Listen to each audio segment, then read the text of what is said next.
News. Be there as it happens. Citi News.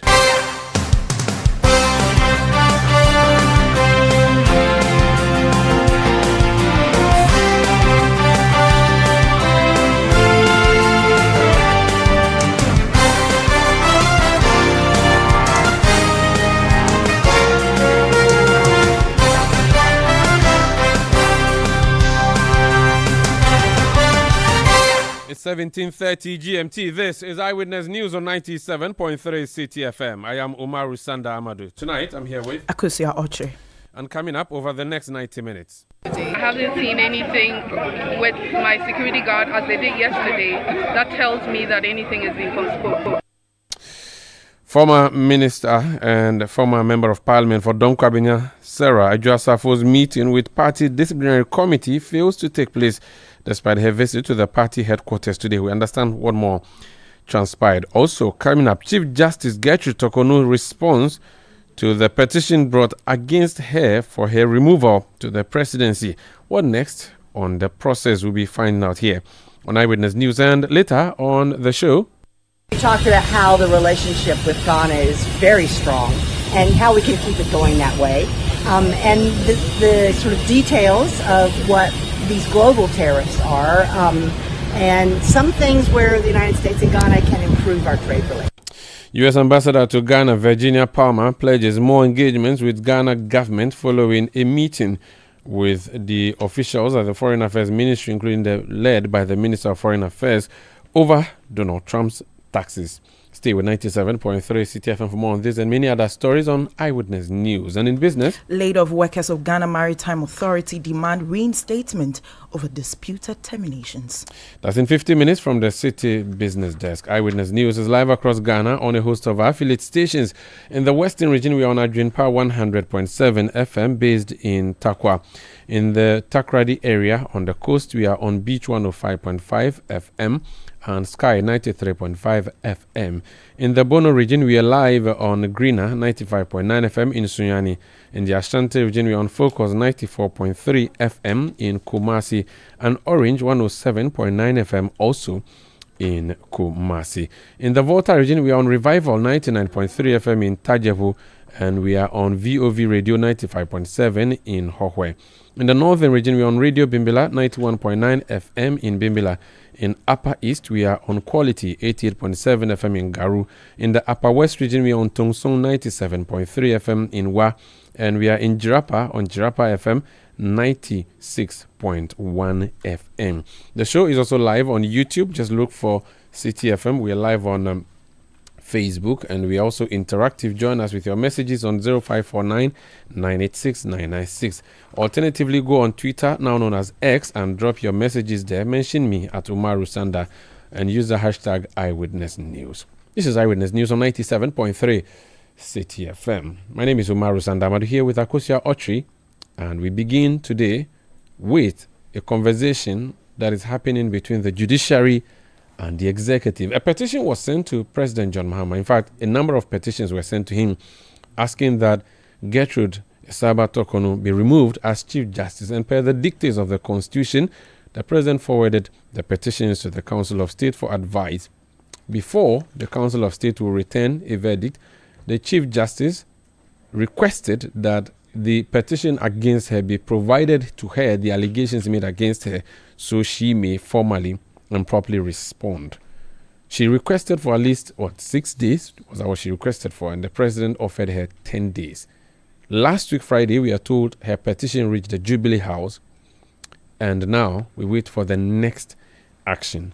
But while all of this is happening, there's been lots of back and forth as to whether there's a deliberate executive decision to remove the head of the judiciary and vice versa.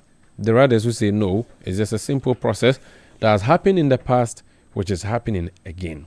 How should we interpret all the happenings and the procedure as we are witnessing?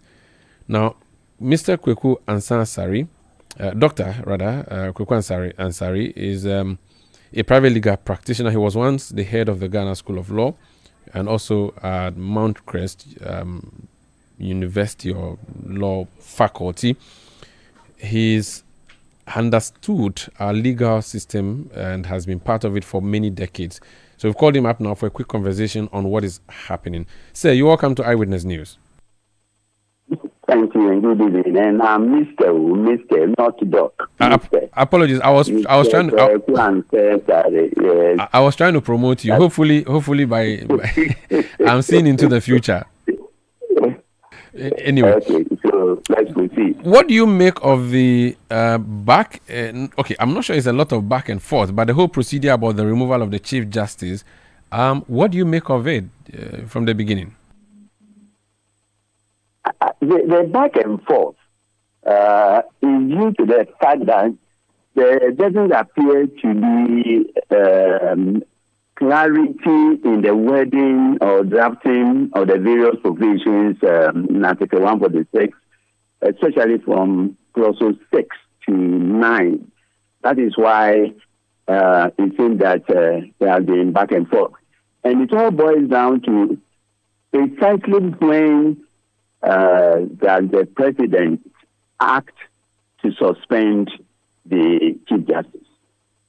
Because according to Article 146.6, where the petition is for the removal of the Chief Justice, the president shall, acting in consultation with the Council of State, appoint a committee consisting of 2 justices of the Supreme Court and blah, blah, blah, blah.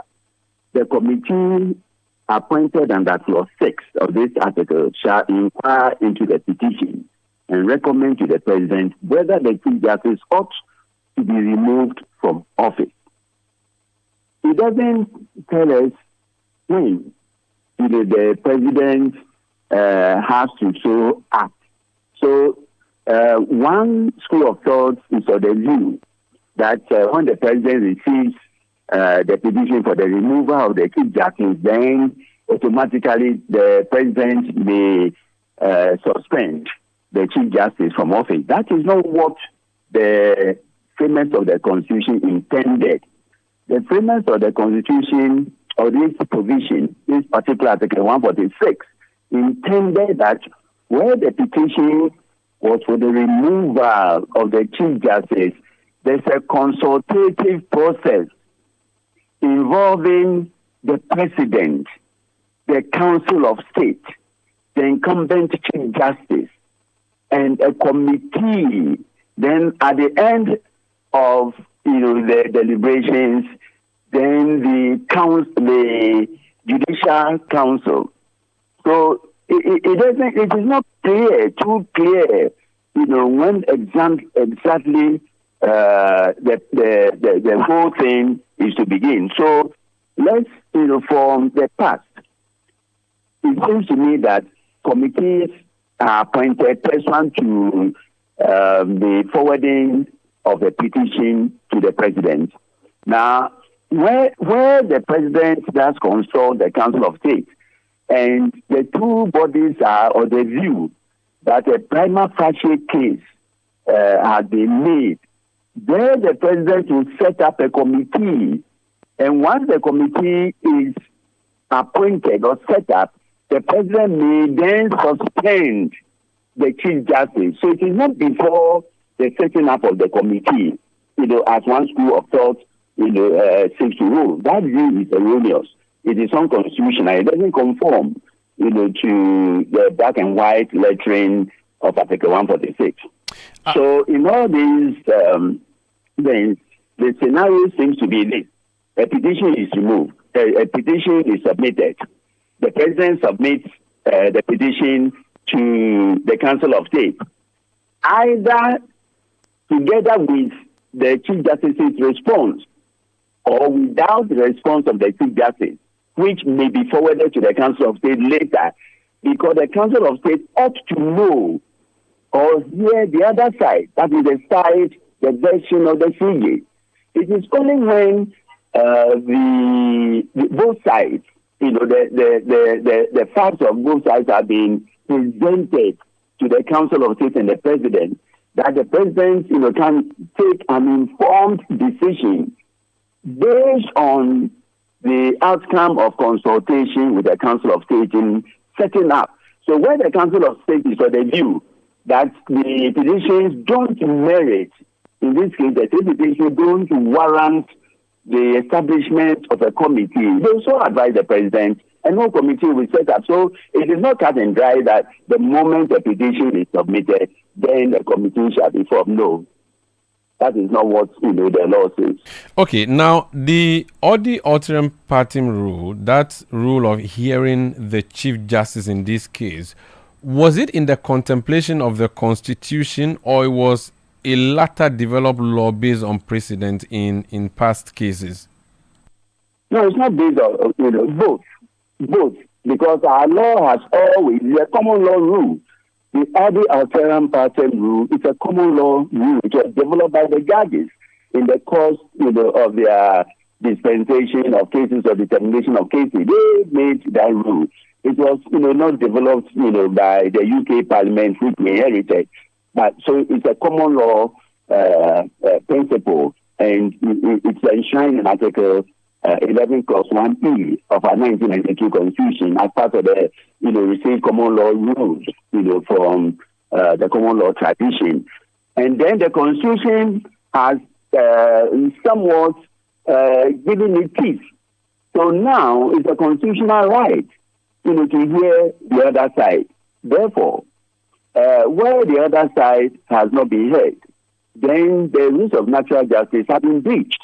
And we have what is known as the Amisminic rule, which decides that once there's a complaint, by one person, then the respondent, that is the person against whom the complaint has been made, is entitled in the person's own right, to be heard. Okay. And that is why even in this saga, the Chief Justice is entitled to be heard in their own defense. Prior to the president saying that he had given the Chief Justice 10 days to respond, there was a whole back and forth between whether or not the Chief Justice be heard before the petition goes to the Council of State or not.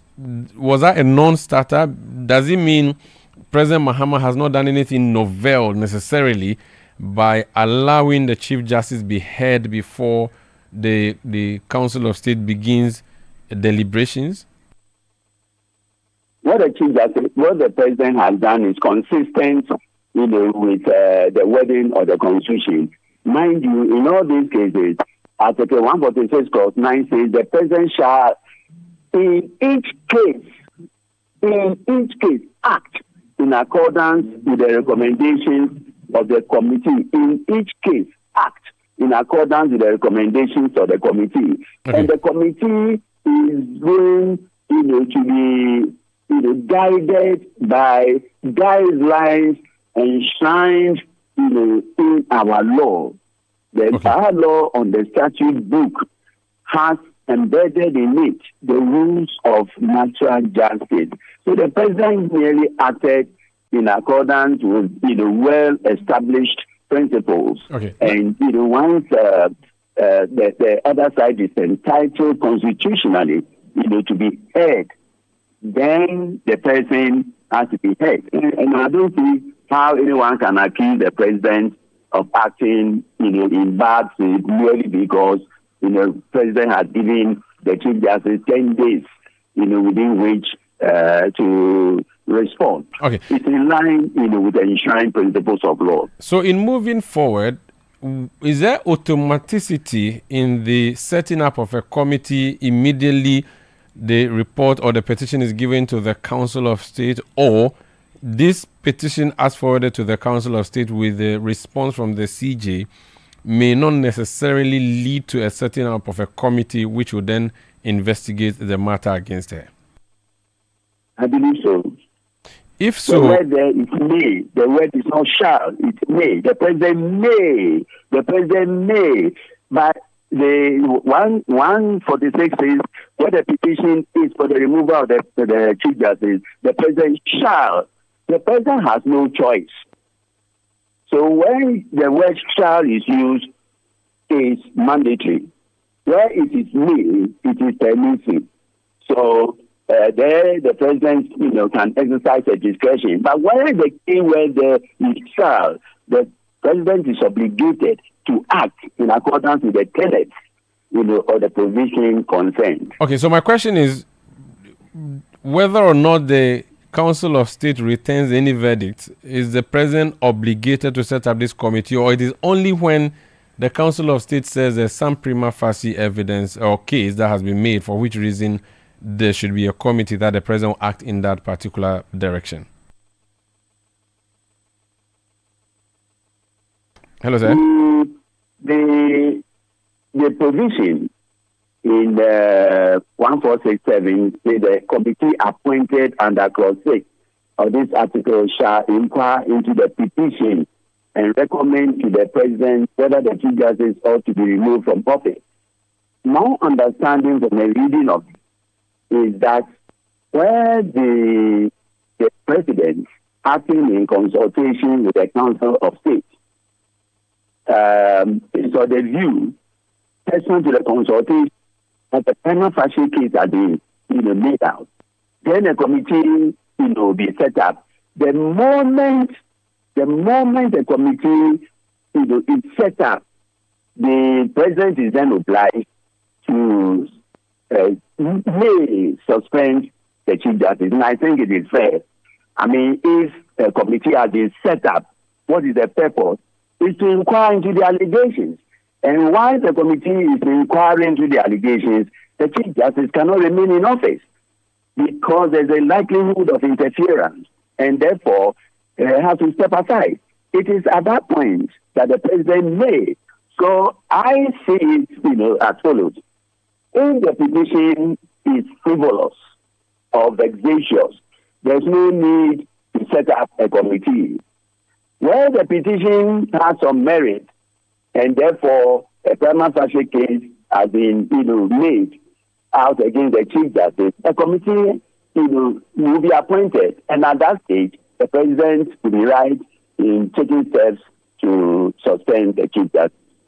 Now, so your point is that if the Council of State says to the President, or advises the President to set up this committee, then it's automatic that the Chief Justice has to be suspended for the duration that the investigation would be conducted. That is automatic? Sure. Once the committee has been set up, under 1467 says the committee appointed under clause 6 of this article shall inquire into the petition and recommend to the President whether the Chief Justice ought to be removed from office. Not to recommend whether the Chief Justice ought to be suspended, but to be removed. So it means that the moment the committee is set up, and immediately before the setting up of the committee, the President must take steps to suspend the Chief Justice. Very well. Thank you so much. But the process so far, based on your reading of the process and also observation, you believe that transparency has been at play? Do you, based on everything you have seen and heard, believe that the process has been very transparent and fair? Hello, sir. Hello, sir. Yeah, can you hear me? Hello. Yes. Can you hear me?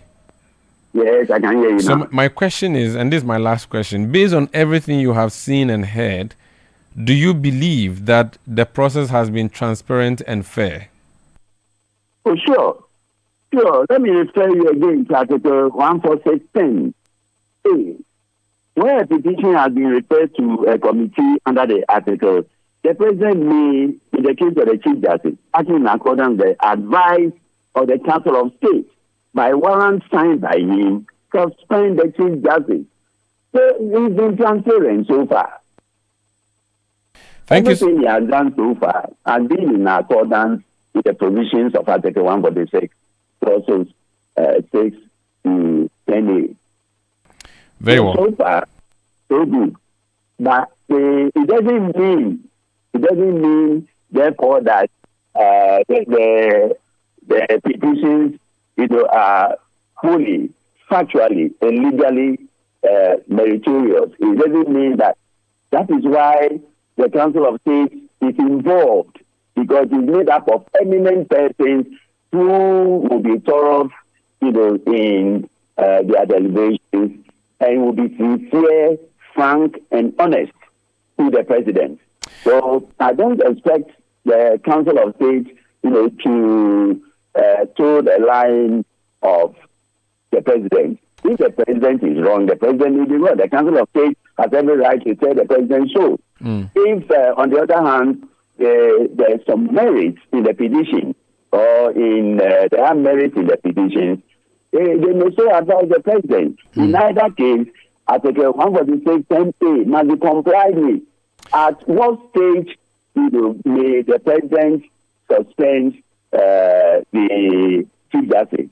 It is at the stage just before the establishment of the committee, because if the Council of State is of the view that a committee shall be set up, that is the advice they may give the president, and the president is bound to act upon the advice of the members of the Council of State. So at that stage, and even when the president decides to suspend the Chief Justice, again, it shall be based upon the advice of the Council of State. So it is not, cut and dry that the president can just do, anything or everything all by himself. No. I asked you this question about transparency because, yes, you have outlined the position as is. That is what the due process is. However, we do know that we run an executive presidency, we run an executive government. Now, the Council of State, the members were independently elected by electors across the country. But we do know the subtle involvement of political parties in there. At least what happened in Ashanti region, for instance, we saw what happened on election day. Okay. Now, if granted that these persons on the Council of State are from one political party, and most likely the governing political party, even though they are constitutional establishment, they are independent and so on, behind the veil, there's this suspicion that they are rubber stamped to presidents, and not just exclusive to President Mahama, but same accusation went against the council that advised Nana Addo Dankwa Akufo-Addo when he was president, Professor John Evans Atta Mills, and John Kufuor, and so on. The view is that the Council of State is a rubber stamp. Now, we do know who the chairman of the council, for instance, is, and this is without prejudice to anything. He was a member of parliament representing the National Democratic Congress. He became a speaker of parliament sponsored by the NDC.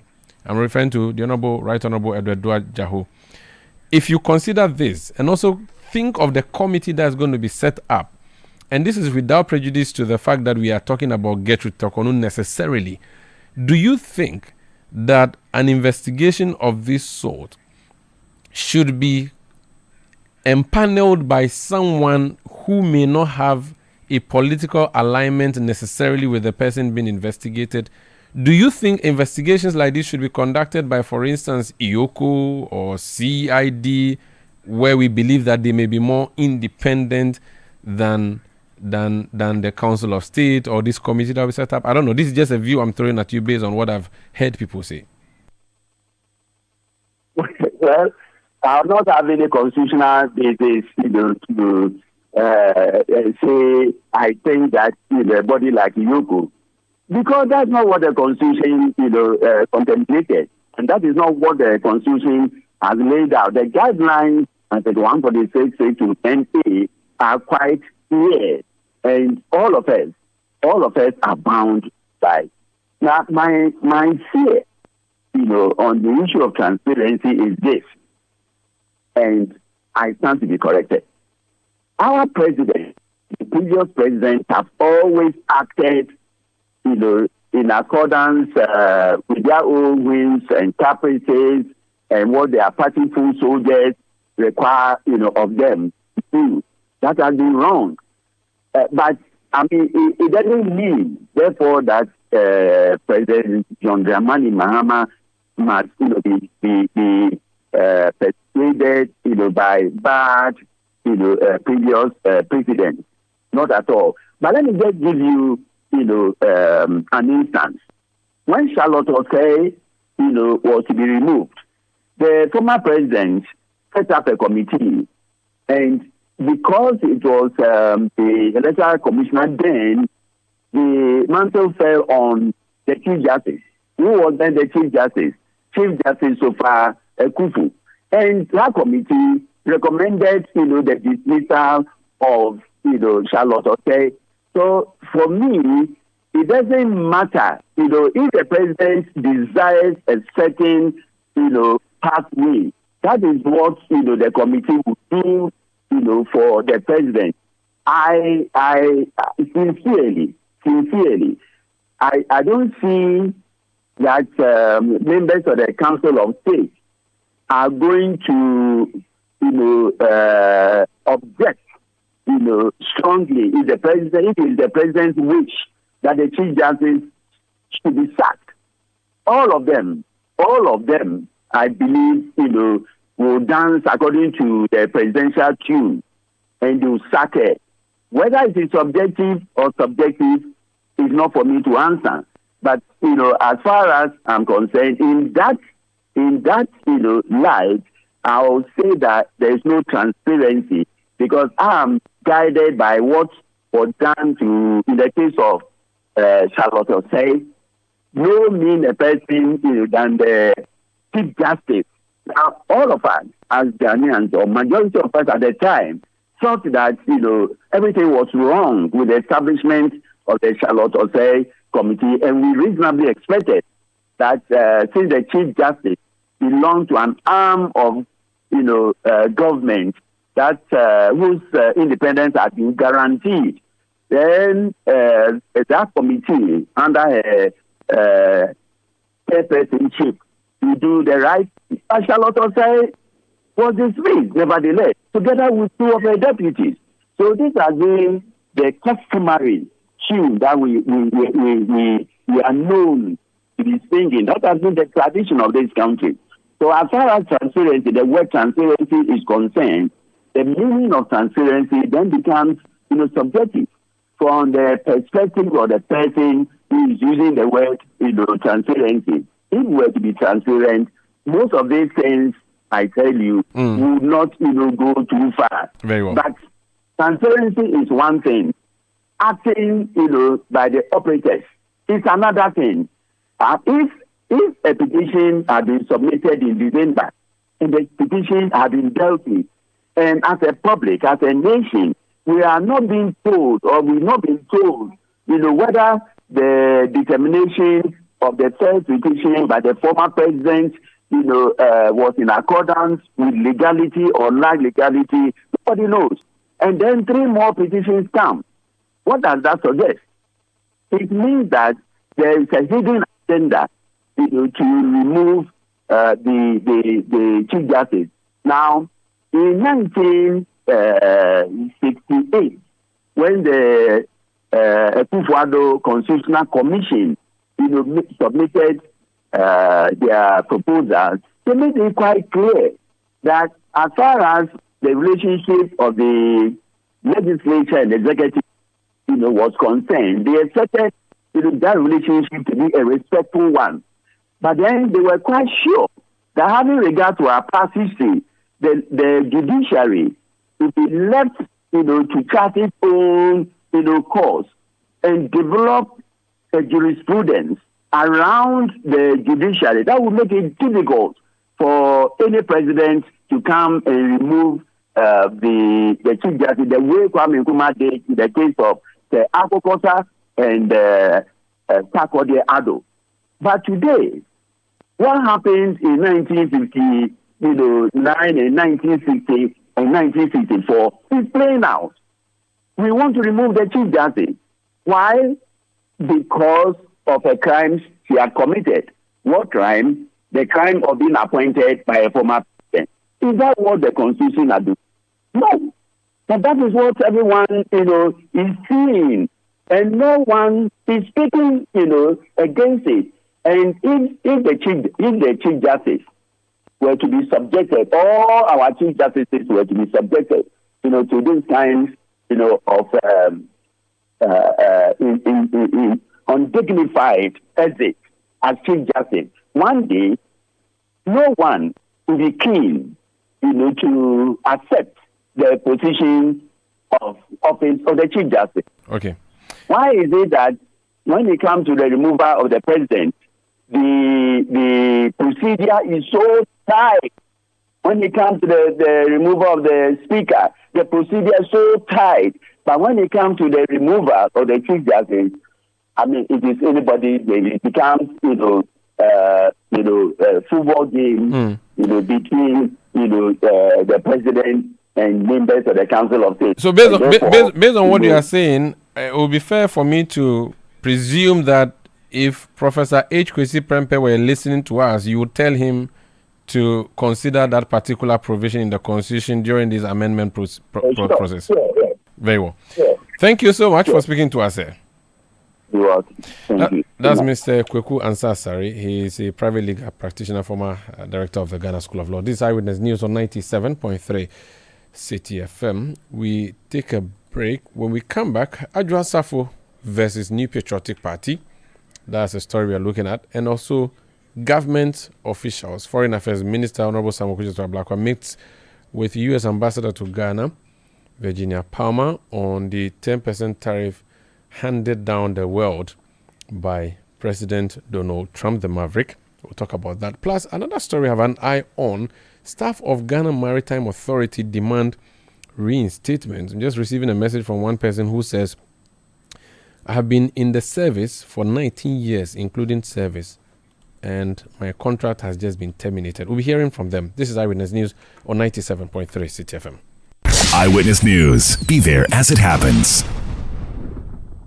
Oh, jump on now. Go. Google me. At what time when you come back, we are not hear the sound of your car? Why you buy new car? No, I not change my car. It be the same ride. It be the fuel way I change. Way one shouts it. Ever since I started using the all-new Excellium Premium Fuel, fortified with 3-in-1 action. Oh, Joe, now my car they run like electric car. No, it's so. This is the type of fuel where they want to. Because now engine they cost. Where they want for way if I buy it, it go protect my engine. And with the small way I buy, I go drive, sir. Absolutely. It's like strapping a turbocharger to your engine and giving it a protector. And what they bust my mind, Seth, be the 3-in-1 action, no? Excellium, they prevent up to 99% of deposit. It be anti-wear, some be anti-corrosion. Won't pay when I open them. Hey, so where can I find this magical fuel? Just head over to any Total Energy service station and your car will thank you. Hey, then make a finish my gobe fast, then rush go Total Energies. My friend, but why your hand my gobe inside? I give you info. Make a feel the gobe too small. Go. Excellium is designed to protect your car engine, decrease fuel consumption, and lower CO2 emissions. Don't say fuel, say Excellium. Choose Excellium, choose quality. Charlie, where are you? Boss man, I'm at the bank. Really? But your car is in front of your house. Bro, my bank on my phone, Charlie. Oh, how? EcoBank, bro. With EcoBank mobile app, I can do everything, anywhere, anytime. Listen, I just checked my account balance, paid Ahmed's school fees, and sent money to my grandma at Walwale. Oh, wow. Wow. Masa, just download the EcoBank mobile app from the Google Play Store or the App Store, or dial *770# and be your own bank manager. Manager. Whether to pay bills or fees, to check account statements, send money across Ghana, abroad, and more, EcoBank mobile app has got it covered. EcoBank Mobile, making everyday people live everyday lives the EcoBank way. EcoBank, the Pan-African bank. Let your voice be heard on Eyewitness News on Facebook at facebook.com/Citi97.3, Twitter at twitter.com/Citi973, and Instagram at instagram.com/Citi973 with the hashtag Eyewitness News. Welcome back. Now, the former member of parliament for Dome Kwabinya, Sarah Adwoa Safo, showed up at the party headquarters despite communication from the party suspending the disciplinary hearing against her. Or she explained that she was not officially informed about the decision to reschedule the meeting, hence her decision to appear at the party head office today. Or she's been speaking to Hansen Ajiman of the Citi Newsroom. But I'm a law-abiding citizen. I'm a lawyer of 23 years standing, and I know what is proper. So when I received the letter, no, it's just 1 day notice. I'm here to appear before the disciplinary committee. So I'm going up, and when I'm done, probably we'll talk again. Oh, meaning you've not met anybody yet? I just got in. Haven't you heard of information that that meeting has been suspended? I haven't been personally served. when you set a precedent, which is that you served me to appear personally, which was yesterday. I haven't seen anything with my security guard as they did yesterday that tells me that anything is being postponed. But for clarity, you may have heard, but officially you've not been notified of it. I haven't heard. I got it yesterday, and I've been with my colleague lawyers in my law firm trying to prepare to be here. So whatever you're talking about, I think that I should have been served personally, and I haven't received any such. You heard there from former Member of Parliament for Domi Kwabinya, Sarah Ajwa-Safo. Well, meanwhile, the Deputy General Secretary of the NPP, Haruna Mohammed, who received the former MP at the party headquarters, has denied her claim that she was not informed of the postponement of the meeting.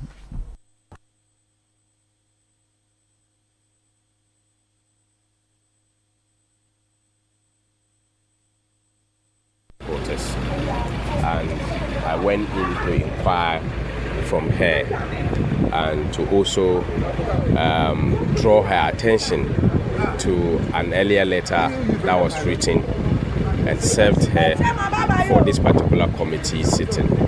So she told me that she had not received that one yet, and that even the one she's coming for today, she received it. She saw the letter yesterday and she had come. And I said, well, that is the situation. So if I get you, there's another letter to her rescheduling the meeting. Yes, there's another letter to her rescheduling the meeting, and the communication I got from the disciplinary committee members is that this letter was served on his counsel, who had taken it, and calls has also been made to her. However, she finds it important to come, and we have also officially informed her that the disciplinary committee would sit and then decide a new date and communicate to her. And that has been the standard practice of the disciplinary committee of the party. That was Deputy General Secretary of the New Patriotic Party, Haruna Mohammed. Hansen Ajima was at the NPP headquarters. So, Hansen, the fiasco, was it just to Ajwa-Safo, or everybody was fiascoed, for want of a better word? What I mean is that why did we go there to go and cover Ajwa-Safo's appearance before the disciplinary committee? So on Saturday, we saw the report from the party that indicated that she's been invited to the disciplinary committee. On Sunday, we spoke to the General Secretary of the New Patriotic Party on Channel 1 Newsroom, and we asked from him if they will be meeting at Ajwa-Safo on Monday. He communicated to us that the party will be having a meeting. However, the object of that meeting would not be for the disciplinary proceedings against Ajwa-Safo, but rather on the alleged drug trafficking and money laundering allegations that were made by Reverend Intim Fojo. So on Monday, initially, we did not plan of going to the NPP party headquarters, but about 10:20 a.m. this morning, we had indication that Ajwa-Safo was making her way to the party headquarters, where she noted that, or according to our sources close to her, she was not aware of this communication we had become privy to because of the interview we had with the General Secretary. And so we made our way to the party headquarters. When we got to the party headquarters, there were some party supporters from the Dom Kwabinya constituency, most of whom are supporters of Ajwa-Safo, massed up at the entrance of the party headquarters. We had our way into the party premises, and then before Ajwa-Safo made her way into the building itself, we inquired her what she was there for and whether she was aware of any communication from the party that said the meeting was not going to be held today. She indicated that she was not aware of such communication. The only communication that had come to her was that she was supposed to be at the party headquarters for the meeting. And even though that communication for her came over the weekend, which she found troubling, she decided to heed to the call as an abiding, a law-abiding citizen and a leading member of the NPP, as she puts it in her own words. But she went to the party office, met with the Deputy General Secretary, who said there was not going to be any meeting with the disciplinary committee. Thank you, Asi Ajiman of the Citi Newsroom. Let me speak to the party Deputy General Secretary, Mohammed Haruna. Alhaj, you're welcome to Eyewitness News. Now, from all what she has said, there clearly was a gap in the communication. You said you spoke to her lawyers. I don't know. Is that how you communicate to your party members? Perhaps you could have written to her or called her directly, considering that she was a member of Parliament on your party's ticket, a former Minister of State. Umaru, good evening to you and good evening to your cherished listeners and those following on Facebook. In fact, the committee had reached out to her, but she said she has not received any communication. I verified from the messenger, the one who sent the message. He actually sent the message to her. She has 3 lines. The message has been sent to her. I had a cause to remind her of her previous interviews when I had to call her on several occasions to reach out based on some party decisions. The General Secretary himself, even at the last time, also sent a message to her, but she insisted she did not see it. So today, in our interaction, I put those particular issues before her. I also saw the same electronic conversation with her lawyer, who confirmed receipt of that, and the aide, who has also been sent with that information. However, she chose to put it out that she did not receive the notification of the postponement. So I took it as an opportunity as an officer at the Secretariat to remind her of the decision of the committee to postpone the sitting. And the committee will communicate to her when a next date is set. And I took the opportunity for us to discuss a number of issues pertaining to the party, because she's a senior member of the party who has worked for the party in several different portfolios. So I think that we have settled that particular matter, but I want to state it on record that the party has communicated with her through the committee, but she said she did not get that. But there is notification of receipt by a lawyer, which I have seen, but I have also seen the electronic communication to her, but she said she has not seen it, which I cannot contest. Interesting. Anyway, now moving forward, when next are you going to host her? Well, the decision will be made by the disciplinary committee, which is a standing committee of National Council. So in this particular instance, the General Secretary does not come in, or the Secretariat does not come in the determination of the next date of their sitting. So what the practice has always been that the committee will set and then agree on the date for them to meet a person who has been referred to them. So the committee that is chaired by Honorable Makwata, and the secretary is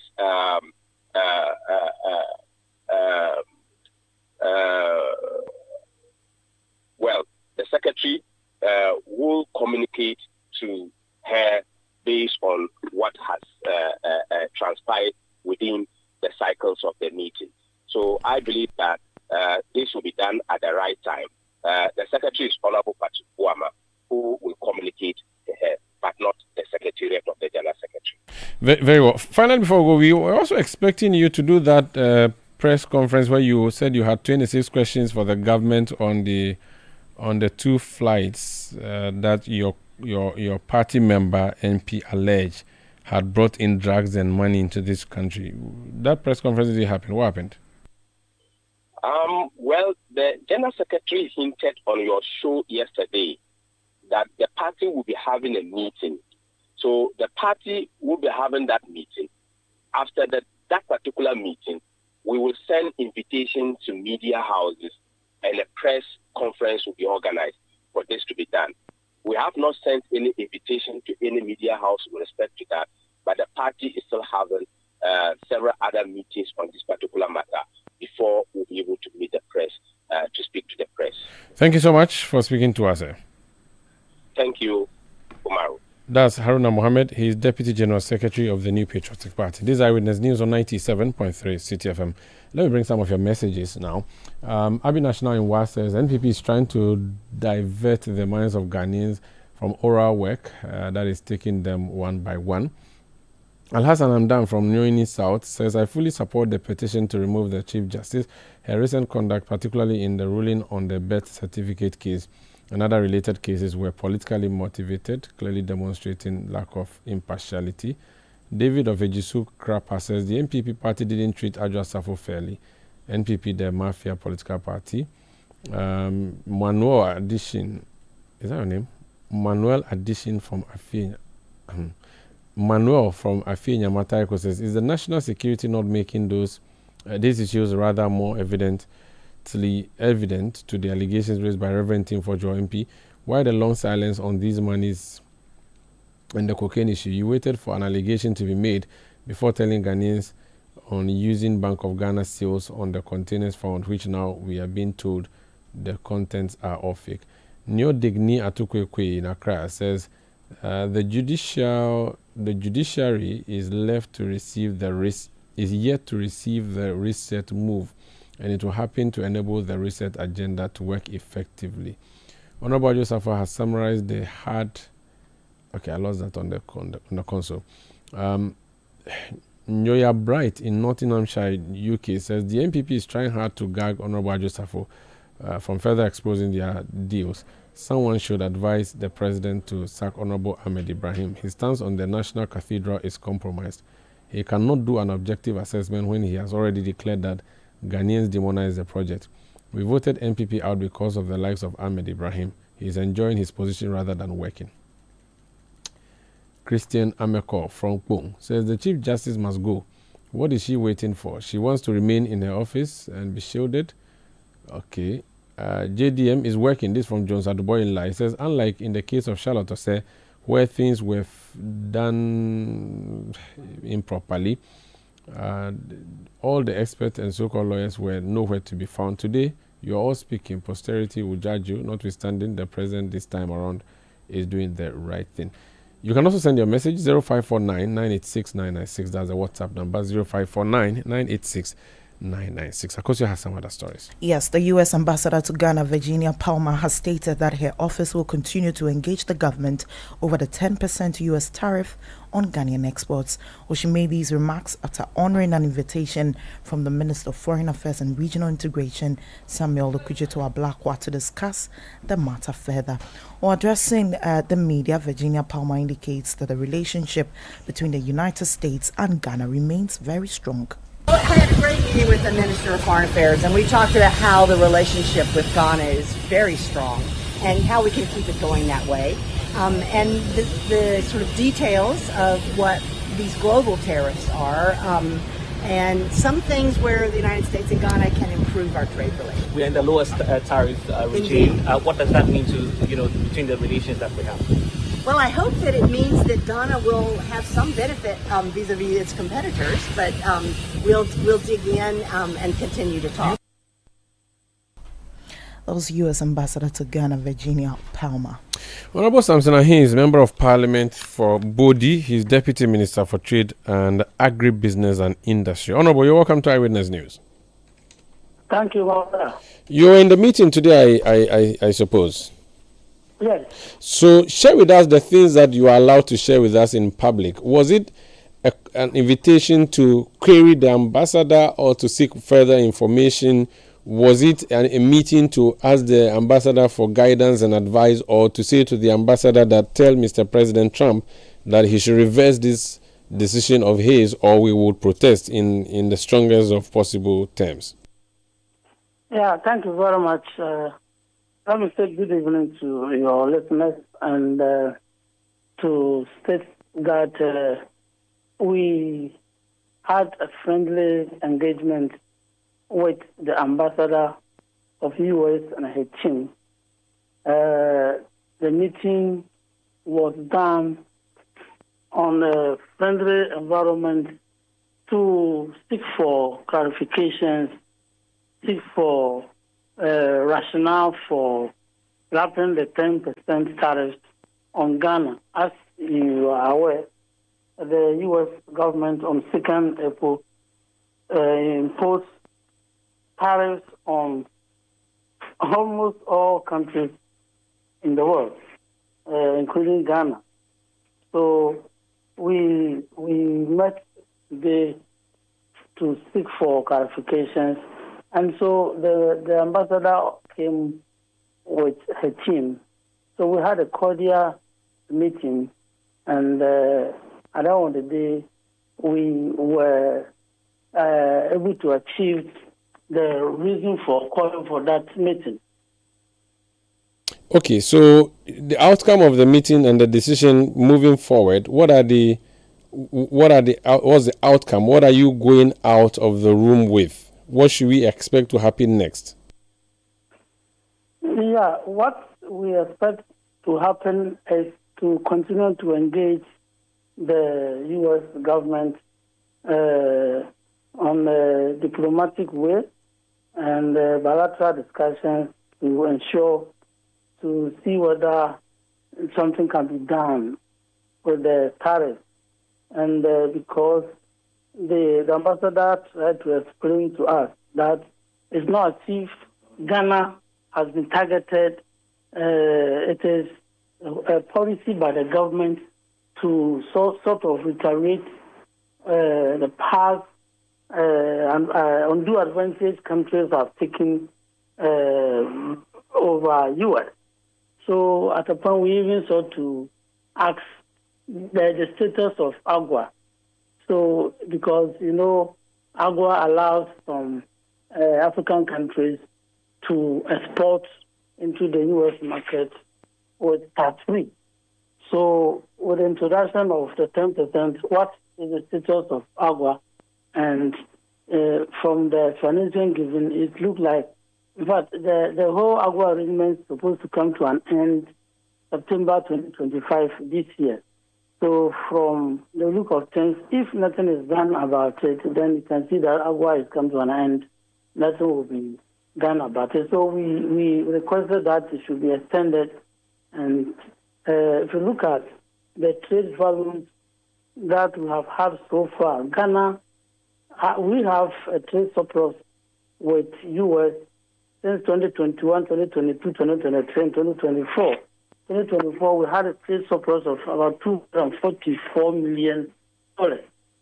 So we think that blocking the market from Ghana will affect us, even though we can look at elsewhere.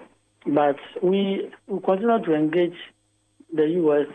diplomatically, and like the ambassador gave us assurance that they are also pursuing the government to consider Ghana's situation so that we can continue to collaborate so far as trade is concerned. So what is our plan generally? Are we asking the U.S. government to reconsider its decision, or we are going to say that, well, we would consider or explore other markets now that we've been shut out, or at least we've been restricted to the U.S. market? If you follow the statement that introduced the tariffs, at the end, the president said, the U.S. president said that the U.S. was not open to negotiation. But yesterday, White House also released a statement which suggested that the president was open for negotiations and that about 44 countries have called for engagement and that the president is open. So we want to explore the opportunity, that window given to countries to see whether we can be excluded from the tariffs. And so we want to assure the business community, especially exporters into the U.S. market, that government is certainly taking the matter seriously, and we are working seriously to ensure that we see our way forward. But looking at elsewhere, it's also on the table. because if one door shuts, another one opens. And so all of them are on the table for us to consider. Thank you so much for speaking to us. You're welcome. That's Honorable Samson Ahi. He's MP for Bodi and Deputy Minister for Trade, Agribusiness and Industry. This is Eyewitness News on 97.3 Citi FM. We're back with the latest in the world of business, which has to tonight focus heavily on the Ghana Maritime Authority, where we are told that a number of staff there have been sacked, and they're saying their sacking was not proper. There's at least one person who's saying he's been there in that authority for 19 years plus, only to be terminated on the claims that that person was part of the midnight or so-called midnight appointments, which is appointments after December 7. Please stay with us. Eyewitness News. Be there as it happens. Sewudru krum na wote yes charcoal toothpaste aya no ya hwe yie na obi afa so hwan na no wa chenchena esane se charcoal toothpaste bebre ane wodwa so na so nya ni nyina na yema wo se titru mpo ni se wo nyini no bon ho modin se wo beto charcoal toothpaste a ye di bidia nkasa ye na anya dai kekene ade agumu na wodi yin keka wafiri usimu na wo se nya hoden na se efita to charcoal toothpaste fluoride ewo mu na bo se ho ban na mana ye din da ekosi se obaba kokora na sa abrewa Pepsodent charcoal toothpaste dear what dibidie lemon mint ana zinc ana akabomu aye enti ma wo se din na wonum so ehwam de mu ni nyina Pepsodent dear yenim no dada o enti wasan de bidie lemon ene mint akabomu aye dear ene na kire se yesen adamfo no ebem wonum ehwam na abo se ho ban afiri kekawa bia mu to Pepsodent charcoal toothpaste fetwi usin na ma wo se ho ban abrebia. Eyewitness News. Be there as it happens. Get the details. Every significant financial transaction, every market movement, and all the policies that affect your business. Citi Business News. Be informed. Hello there. Welcome to another week of Citi Business News on Eyewitness News. I am Akusia Oche. Let's start from here. Some workers affected by recent layoffs at the Ghana Maritime Authority are calling for their reinstatement after what they describe as the abrupt termination of their appointments. All the layoffs stem from a directive issued by the government instructing state agencies to terminate the employment of individuals hired after December 7, 2024.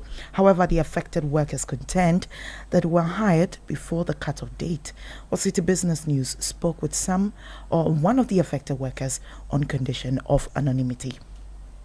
Right now, we are looking to be reinstated. We are just looking to be reinstated because in our conditions of service and even in the appointment letters, they clearly stated on the grounds that your appointment can be terminated. The main reason was being unsatisfactory work. None of us have violated, none of us have gone contrary to any of these policies. And it's somewhere in our conditions of service of the organization, it states that termination of probation staff needs to be referred to the board. Here is the case, the institution has no board. And I even feel like such drastic decisions, obviously, you need to appear before a committee. You need to be able to plead your case.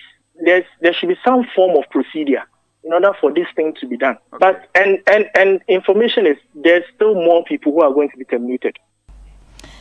That was a former staff member of the Ghana Maritime Authority speaking on condition of anonymity. Let's move away from that.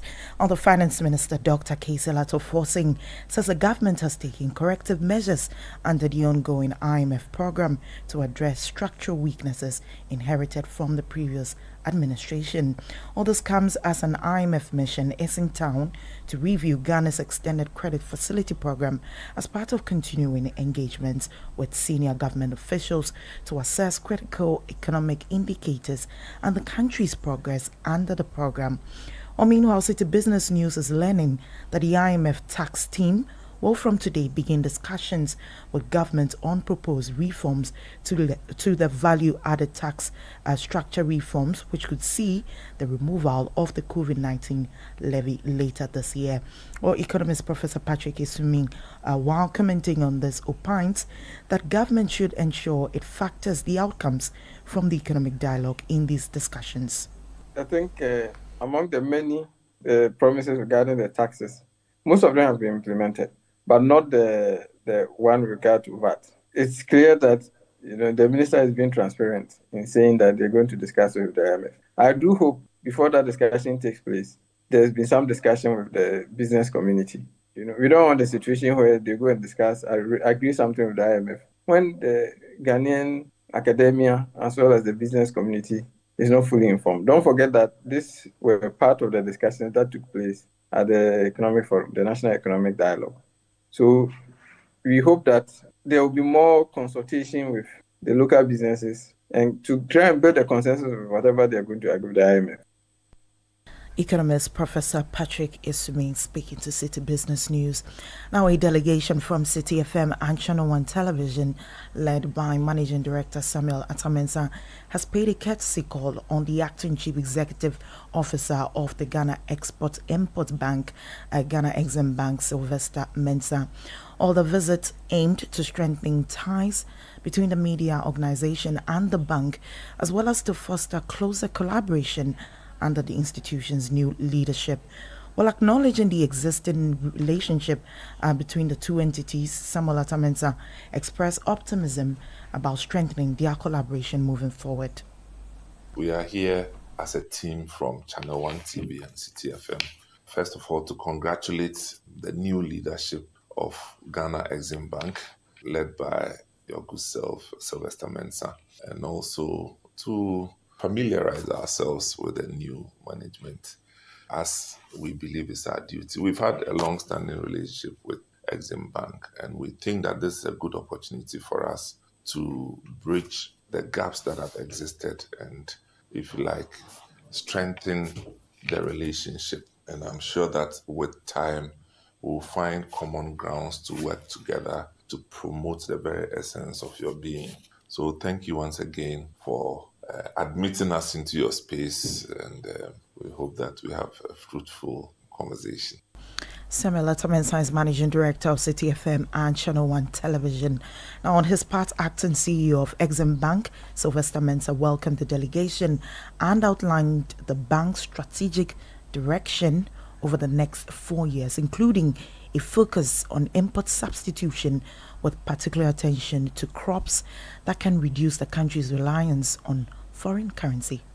For the next 4 years, Exim Bank's focus is largely on, one, investing for employment. We are looking at investments that have a significant employment impact.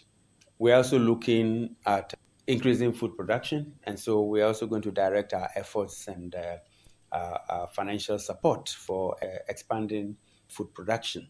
We also looking at import substitution as a way of addressing the large amounts of hard currency that go into imports.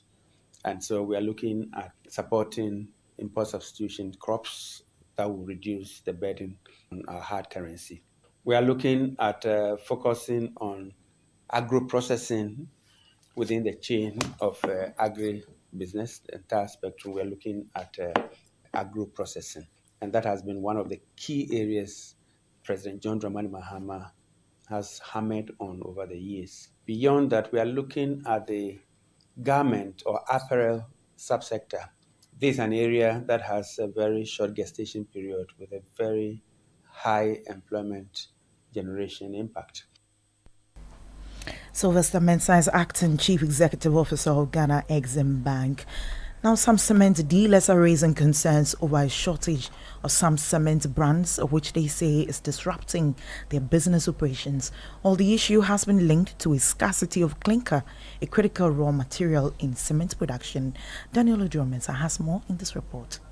Over the past 2 to 4 weeks, brands such as Soul Cement, Empire Cement and Jata Cement have seen a notable dip in availability. This shortage coincides with a recent price hike of 9 cedis across all cement products, driven by increased port charges.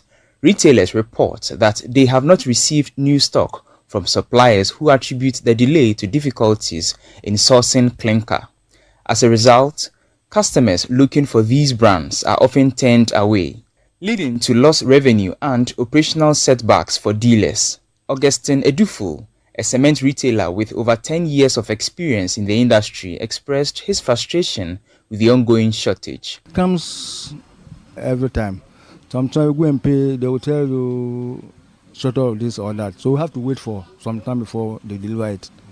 But as I speak to you now, they have sort of that sort of chemical, so it's not coming. So as now, I went and paid for 2 weeks ago. Yesterday I called, they said this is the situation, so I should wait for another week or 2. So I'm still waiting for. The issue is that they say they call something, I've forgotten the name. They are short cranker, so that's the problem. If the cranker is acting, they will always supply. Because the cranker is not coming. So that's what we are waiting for. If that becomes the problem, then because they buy the cement more than the product I'm selling. So the business down. In the meantime, the Ghana Chamber of Construction Industry is advocating for a comprehensive stakeholder dialogue to explore alternative materials to clinker as a sustainable solution to the recurring shortages. Let's try as much as possible as stakeholders, together with the authorities that matters, the Ministry of Trade and Industry, Ghana Standard Authority. Let us all engage and then deliberate over this and see what exactly can we do to add value to the raw materials that we have here, so that not necessarily as depending upon the clinker as a raw material. You heard that the Chief Executive Officer of the Ghana Chamber of Construction Industry, Emmanuel Cherry, and then that report found by my colleague Daniel Odro Mensah.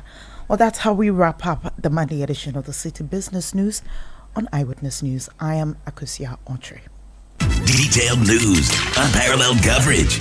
City News on 97.3 FM. Oh, jump on now. Go. Gugomi, at what time will you come back where I don't hear the sound of your car? Why you buy new car? No, I not change my car. It be the same right. It be the fuel way I change. Way one shouts it. Ever since I started using the all-new Excellium Premium Fuel, fortified with 3-in-1 action. Oh, Joe, now my car they run like electric car. No, it's so. This is the type of fuel where they want to. Because now engine they cost. Where they want for way if I buy it go protect my engine. And with the small way I buy, I go drive, sir. Absolutely. It's like strapping a turbocharger to your engine and giving it a protector. And what they bust my mind said be the 3-in-1 action. No, Excellium they prevent up to 99% of deposit. It be anti-wear, some be anti-corrosion. Won't pay when I open them. Hey, so where can I find this magical fuel? Just head over to any Total Energy service station and your car will thank you. Hey, then make a finish my gobe fast, then rush go Total Energies. My friend, but why your hand my gobe inside? I give you info. Make a fill the gobe too small. Go. Excellium is designed to protect your car engine, decrease fuel consumption, and lower CO2 emissions. Don't say fuel, say Excellium. Choose Excellium, choose quality. Eyewitness News. Be there as it happens.